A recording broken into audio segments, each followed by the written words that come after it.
News from Tamil Nadu, where the Coimbatore police has submitted a report, a shocking intelligence report about the ISIS module that was taking shape in Coimbatore.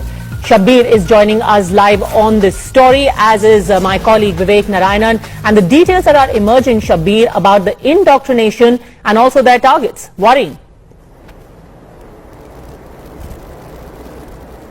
Well, extremely disturbing details coming from Coimbatore a day after the NIA raids, in which 7 people came under the NIA radar. The very next day, the Tamil Nadu Police Special Cell raided 3 individuals. Their names are Mohammad Hussain, Shah Jahan and Sheikh Safiullah.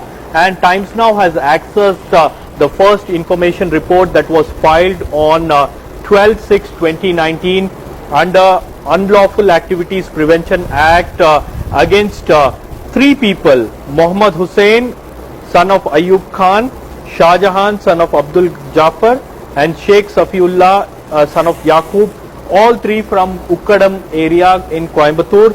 This is a special report which was submitted to the local police station, and the details of this report that have been submitted by Uday Kumar, the sub-inspector, are extremely shocking, because his investigations have revealed that these 3 men were talking very highly about the sacrifice of what happened in Sri Lanka. They were talking about the Sri Lankan ISIS module that was behind the Sri Lankan bombings, and they were also showing the videos and the pamphlets and various other material relating to the Sri Lankan bomb blast to various others in that particular area. And the local police has got intelligence report or intelligence inputs from the locals, and they raided these 3 individuals, and what they have found is extremely shocking, because these people have been constantly translating the ISIS propaganda material from Arabic to Tamil, and they were trying to distribute among various people in and around that area.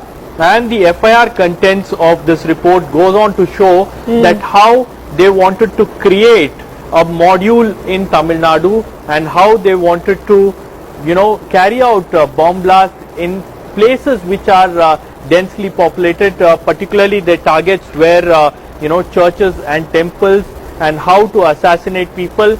So this is something that they have been constantly discussing about in their groups, and this is the extent of radicalization is what the FIR content says. The sub-inspector Uday Kumar says that from whatever details I have gathered about them, it clearly shows that these people are heavily radicalized, and they are on the verge of carrying some kind of attacks, or they are motivating people to carry out such attacks, and they have been arrested under Unlawful Activities Prevention Act, and they have been sent to judicial custody. But these FIR reports, the contents of the FIR clearly suggest that how deep the radicalization is, particularly in the Coimbatore region, and why there is a need for a lot of stakeholders from the Muslim community as well as from the government to ensure that the radicalization does not go on unchecked or unnoticed. So in this particular FIR,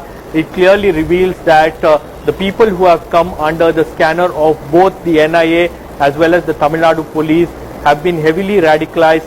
They have got materials from online, the ISIS propaganda that is freely available on social networking sites. They have been downloading these ISIS propaganda, and they have been trying to translate in their mother language, that is mother tongue. Shabbir,